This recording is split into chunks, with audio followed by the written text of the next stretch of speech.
Hello everybody and welcome back to Hills and Hollers Homesteading and Prepping. Today, the homemade, home cultured sourdough.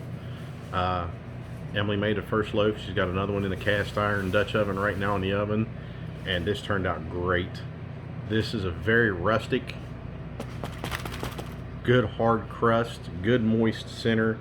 Now this is whole wheat flour. This is not bleached, enriched, or anything like that. It's just a true whole wheat flour. And she proofed it here by just letting it set after mixing the flour with water in an open container with just a little piece of cloth on the top of it. It collected the wild yeast and bacteria out of the air to start its own little sourdough process.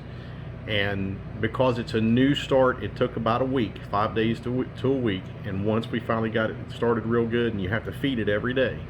So you remove a cup. Like a half a cup. And then So you remove a half a cup of it each day and add a cup of it each day.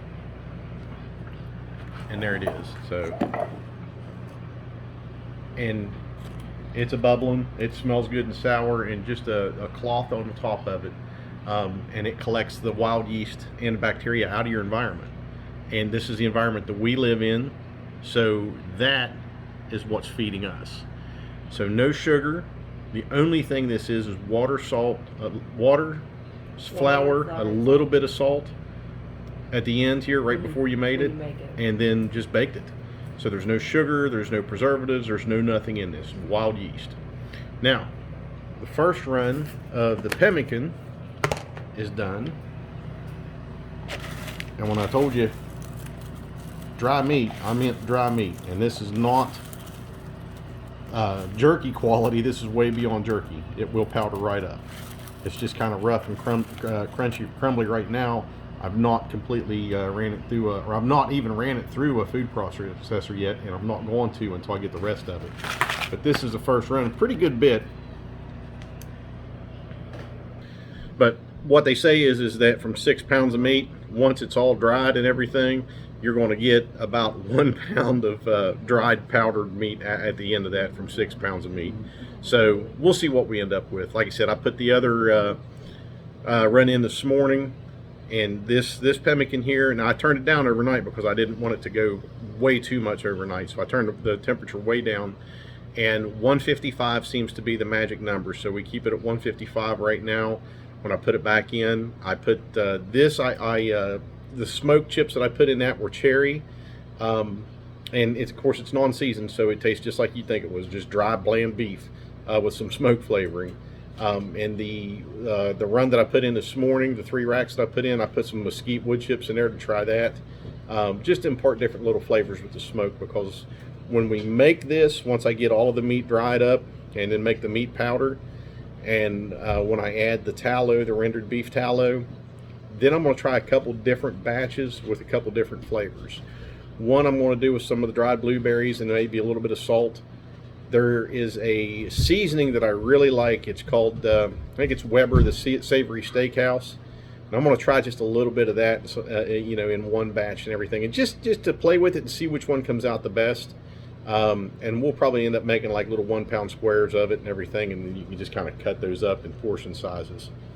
Doing a little bit more research, what I found is that about a pound of pemmican is going to give you just over 4,600 calories, close to 300 grams of protein, and then the rest is going to come from your fats, and it's good healthy fats. So it's going to be a good hearty, good food. It's going to keep you going, and like I said, it's portable. It's shelf stable as long as you put it in a cool, dry place, and you definitely want to vacuum seal this or put it in a sealed container. And I would prefer, and we're going to vacuum seal it, is what we're going to do, and then we'll make as much as we can and put it in some food grade buckets, those little 1 gallon buckets, and we'll put them back in the back of the canning pantry down on the bottom, not down on the floor, and that way they stay in a cooler place there back here in the corner. So. But good portable food, easy to make. It's a long process, but it's not a difficult process.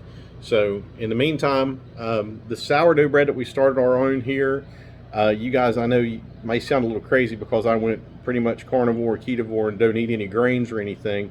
But again, more research, and this is truly, if you're ever going to eat grains, the only way that the human body can truly process them and get the nutrition from it that they can is by fermentation, which is your sourdough here, or even some sprouting, some grains and stuff like that. But even after sprouting, you go with a fermentation. So that's what we're doing. We're trying this out, see how it does. I'll see if it doesn't cause me any problems and stuff. I'm not going to be eating bread every day, but this is something that we can make, and we can even wrap up and freeze it, and pull it out and use it as we need it or as we want it. And it gets us away from the industrialized commercial grade bread that's just not how it's meant to be made, and it's not fit for human consumption, to be honest. So more in the future, we're going to continue doing what we're doing. We're doing all kinds of crazy stuff around here today. So Emily's baking the bread, I'm working on a pemmican, and we're downstairs kind of organizing the pantry a little bit. So folks, give us a like, leave us a thumbs up if you like this kind of stuff. If you're like-minded, like the content, subscribe to the channel, leave us a comment, tell us what you think. In the meantime, take care, God bless, and keep prepping.